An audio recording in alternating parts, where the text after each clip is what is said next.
Il y a trois choses importantes qui ont été dites là. La première, c'est que Marine Le Pen reste aux commandes.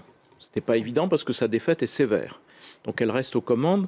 La deuxième chose importante, c'est qu'elle ambitionne de structurer l'opposition. Donc compétition évidemment avec le parti Les Républicains qui peut avoir au contraire cette ambition et qui est légitimement et logiquement mieux placé qu'elle. Donc elle voudrait transformer son capital de voix en opposition. Ça se jouera aux élections législatives. Et troisièmement, elle annonce une réforme radicale du Front National.